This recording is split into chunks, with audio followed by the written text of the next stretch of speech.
welcome back to the part 3 of the electronegativity, bond polarity and also dipole moment. So in this part 3, we are going to determine the bond polarity, how to determine the bond polarity. So in part 2, I have explained to you about the types of chemical bondings, okay. Ionic bond, the covalent bond, and covalent bond we have non-polar and also polar covalent bond. Okay, so how it is actually, how to determine the bond polarity. Okay, so the bond polarity or polarity of a bond is actually determined by the difference in electronegativity values of the atoms forming the bond. So this is actually from Linus Pauling, okay, devised a method for calculating electronegativities of elements, okay. So these electronegativity values for representative elements are given in the following figure. Okay, this is also what I have shown to you and explained a little bit to you in part 2, okay, the values of the elements here. Alright, then however, these transition metals do not follow these trends, okay.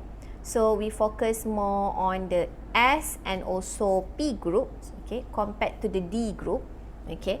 And the non-metals are the most electronegative elements and metals are the least electronegative because they are very electropositive, okay.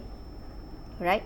Then this difference in the electronegativity values of the two bonded atoms gives an estimation of the polarity to be expected in the bond, and this En, okay, very useful in to determine if a bond is to be classified as a non-polar, polar covalent or ionic, okay. Alright, so what you should do is you need to look only at the two atoms in a given bond, and second one, you need to calculate the difference between these electronegativity values, and only the absolute difference is important, okay. Alright, so don't worry, you do not need to remember all the electronegativity values. You will be given with the values soon, okay. So how to calculate, okay, or how to determine the difference for the electronegativity. First thing is, okay, we have three types of the difference in order to determine the bond here, okay. First is we call it as pure or non-polar covalent, okay. This is happen in the equal sharing between the two similar atoms, okay, of the electrons in the bond, okay. So for example here we have chlorine, hydrogen and also fluorine. So a maximum difference of electronegativity for this non-polar covalent is between 0.2 to 0.5, okay. Alright, and then so second one is the polar covalent. This is where we have the unequal sharing between two atoms of the electrons in the bond. We have different types of elements in the molecule. For example, here we have ammonia, NH3 and also H2O, water, H2O, or hydrogen chloride or hydrochloric acid. Okay, so we have the difference between delta positive and also delta negative, alright, from this example here.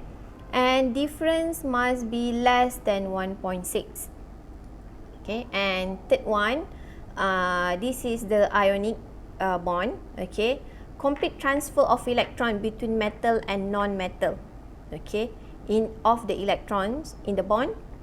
Substances such as salt, okay, sodium chloride and also magnesium chloride, and the electronegativity difference is greater than 2.0. So we have complete transfer of electrons, okay, between cation and also anion. Okay, so we have here a summary. If you have the DEN or electronegativity difference less than 0.5, this compound or this molecule can be considered as pure covalent or non-polar covalent. between 0.5 to 1.6 we have polar covalent, and if you have more than 2.0 of DEN, this can be considered as ionic. Okay, right? So I have a few examples here. You can calculate the electronegativity difference. So we have non-polar here, we have polar and also ionic. Okay, and if the DEN is between, what happens if we have difference between 1.6 to 2.0? Okay, so if a metal is involved, okay, the bond can be considered as ionic. Okay, if only non-metals are involved, the bond is considered as polar covalent. And the polarity of bond also give, okay, the partial ionic character.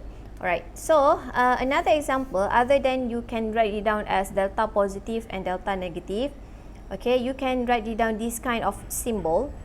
Okay, so the positive, okay, first thing you need to write it down based from the positive to the negative. So you have an arrow here and a line here. So this is the positive, this is the negative. Okay, so these are also example for the classification of bonds by the DEN, or difference in electronegativity. Okay, we have covalent, we have polar covalent, and also ionic, where we have in trends of increasing difference in electronegativity. In covalent, we have sharing of electron. Polar covalent, we have partial transfer of electron, while for the ionic, we have complete transfer of electrons. Okay, so both of the covalent here and also polar covalent, we have between bonding between non-metals, and for the ionic here, we have non-metal with metal. Okay, right? So sharing of electron here, equal sharing. This is unequal sharing, while for this one we have transfer of electrons. Okay, so guys, I have one question for you. So we will discuss this question during our virtual class. Please answer this question. Okay, alright, and we have two kinds of question here. You need to draw a polar arrow to indicate the polarity, and second one, the B, you need to rank based on the following bonds in order of increasing polarity. So guys, that's all for the part 3. I'll see you guys in part 4. Alright, so as usual, don't forget to like, comment, and also subscribe my channel. Bye!